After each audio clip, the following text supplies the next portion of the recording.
काश शोषण विहीन समाज की स्थापना 1947 के बाद इस भारतवर्ष की भूमि पर अवतरित हो चुका।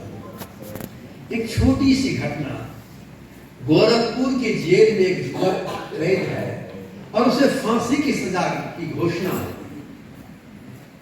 उनकी मां को मालूम हुआ कि मेरे बेटे को फांसी की सजा की घोषणा हुई है।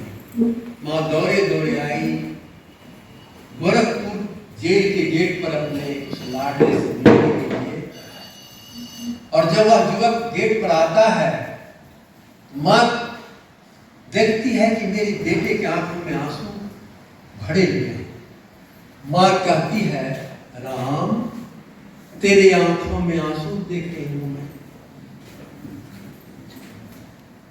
वह महान क्रांतिकारी राम प्रसाद बिस्मिल समझ गया मां की उन भावनाओं। राम प्रसाद बिस्मिल ने कहा कि मां, शेरनी के कोख से शेर ही पैदा होता है, इतिहास को यह कोई प्रमाण हो। और कहते हैं कि जब राम प्रसाद बिस्मिल को इसी देश की आजादी के लिए बलिदान की वेदी पर लाया गया और फांसी के तख्ता पर खड़ा किया गया, उसने अंतरिक्ष को दोनों हाथ उठा के कहा, मालिक तेरी रजा रहे और तू ही तू रहे, बाकी न मैं रहूं न मेरी जुस्तजू रहे, जब तक की तन में जान रगों में लहू रहे, तेरा ही जिक्र और तेरी ही आरज़ू रहे। ऐसा एक सूफी संत की वाणी को कहते हुए महान।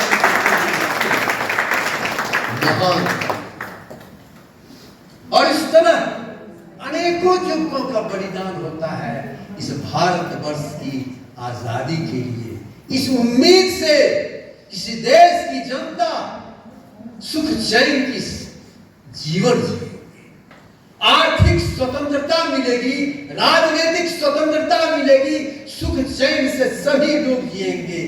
दुर्भाग्य, भारतवर्ष की इस लंबी आजादी के दौर में वर्ल्ड बैंक के चीफ इकोनॉमिस्ट बसु जी का कहना है कि भारतवर्ष में 24% लोग बेरोजगार हैं, अर्थात लगभग 35 करोड़।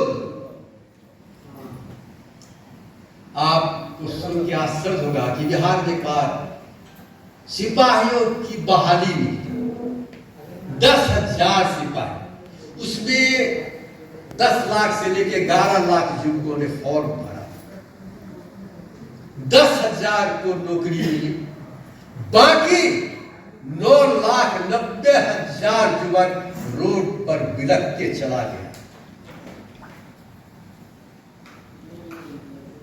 कल आपने सुना कि कुछ 30-35 चपरासी की बहाली के लिए हजारों लड़कों ने फॉर्म भरा, मास्टर डिग्री के लड़कों। देश में भीषण गरीबी की स्थिति है। आपने पेपर में पढ़ा होगा कि अपनी उदर पूर्ति के लिए मां पिता अपने कोख के मासूम बच्चे को बेच डालते हैं।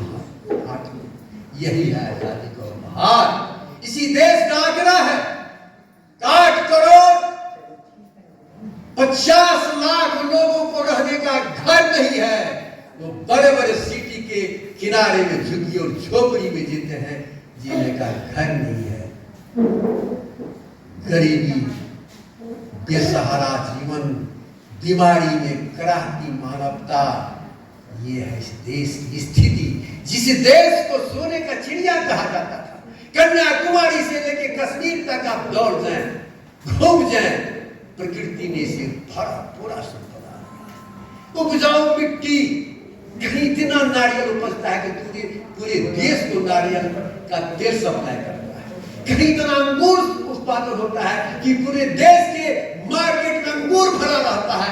इस देश के छोटे से सेब इतना उत्पादन होता है कि पूरे देश के मार्केट में से भरा रहता है। इस देश में इतना गेहूं का उत्पादन होता है कि गेहूं को रखने का, धान को, चावल को रखने का सरकार के पास गोदाम नहीं है।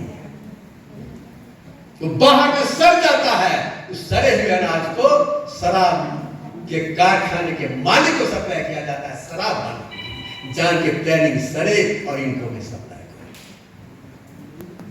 तो ये देश गरीब है, इतना अन्न, इतना फल, इतनी नदियां, इतने पानी, इतनी उपजाऊ मिट्टी, और दुनिया में सबसे ज्यादा ब्रिलियंट रेस कही है। यहाँ की सभ्यता है 20,000 वर्ष पुरानी, मेधा का भंडार है। अमेरिका के इकोनॉमी में साइंटिस्ट, इंजीनियर, डॉक्टर 30% इंडियन है। इसको अगर वहां से निकाल दिया जाए तो अमेरिका की इकोनॉमी इतनी